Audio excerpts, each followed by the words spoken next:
Hey everybody, Hat Creature here. Today I'll be going over my very first theory video, and this one is for what Resident Evil 9 could have in store for us. Now there are a whole bunch of spoilers in this video because it concerns the post-credits scene and something that was actually covered by IGN earlier today. I don't even know what day this is. Anyway, yeah, so, for those of you who don't want spoilers, for those of you who haven't finished the game, here's the short version of my theory. I believe that Ethan Winters will be in Resident Evil 9 in some capacity. Now that could be obvious, but there's more to it, and that's the end of the spoiler-free version of the video. Now, if you're interested, let's continue. So, at the end of Resident Evil 8, Ethan Winters sacrifices himself so that Chris can safely get his family outside of the blast zone. It is revealed that Ethan Winters is actually a molded, and he died in Resident Evil 7 very early on. Now, Rose is a hybrid, born of Ethan molded and Mia human. So that's why she's incredibly powerful compared to somebody like Miranda. Now, we never actually see Rose's abilities, but it is said by Miranda that anything and anyone that is absorbed by the mutamycete, which, is the mold, is cataloged and stored as data within the mold. Now, Rose is kind of like pure metamycete, I believe, since she's born fucking from Ethan. So she has her parents' DNA stored within her. That's how birth works. So basically, the easy part of my theory is after Ethan died, we see Rose in the future. She is all grown up, probably in her 20s. She's at the cemetery, and she is driven off by an agent because she's in another witness protection program just like Sherry from Resident Evil 2.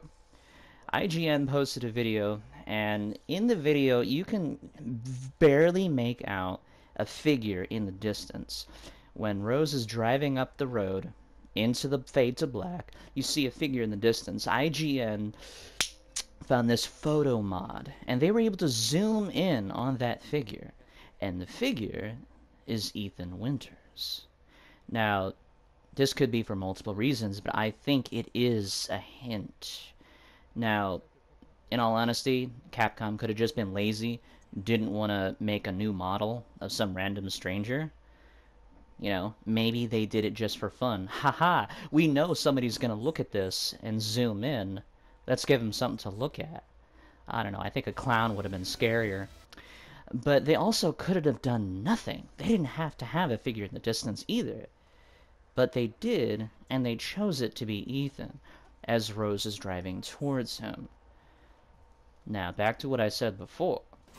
All data is stored within the mutamycete. Rose, the original plan by Miranda, was to use Rose as a vessel for Miranda's daughter Evelyn, who was also stored within the mutamycete. Her plan was to bring Evelyn back to life by putting her into Rose. Who's to say Rose can't do something similar with everyone stored inside her? Who's to say Ethan isn't still alive within Rose?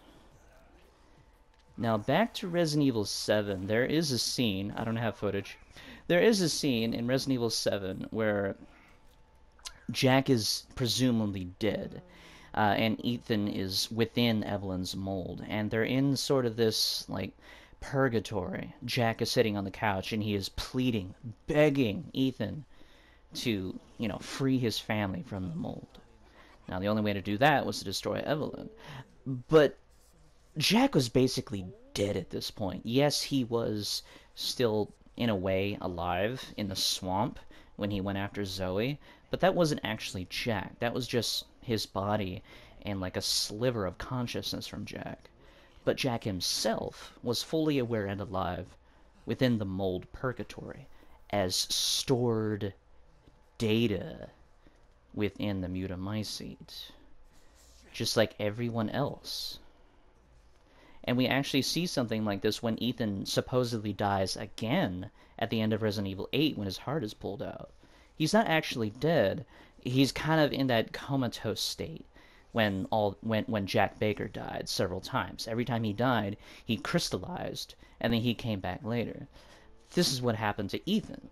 He died, probably didn't crystallize, however, but he was still alive within the purgatory. Evelyn was there as well, and she was dead. But that was definitely her from Resident Evil 7. So, who's to say that anyone can't come back? Because Rose is a Mutamycete. She's probably the only one left, and she's a hybrid.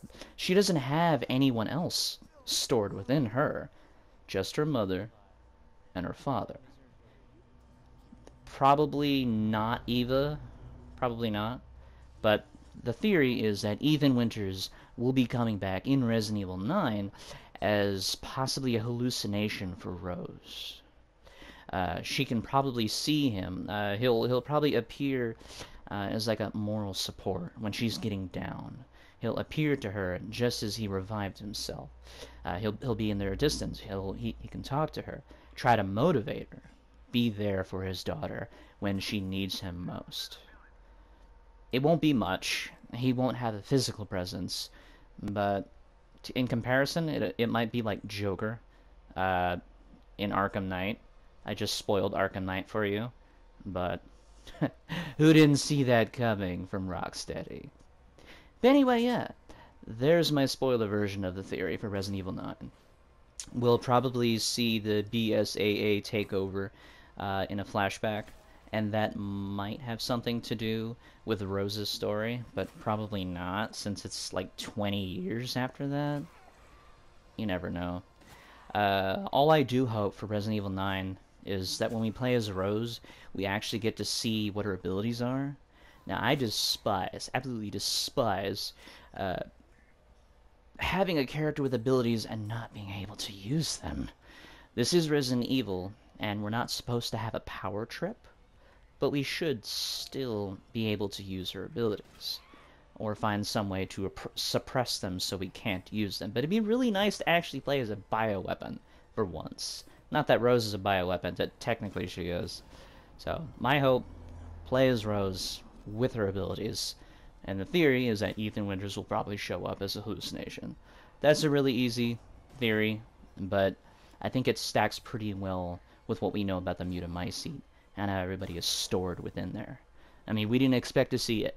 You know, Evelyn in Resident Evil 8, but there she was, because she was in the Mutamycete. Technically, there's an Evelyn and an Eva, even though they're supposed to be the same person, but they're not. So yeah, let me know what you think about this theory. Do you think it holds up?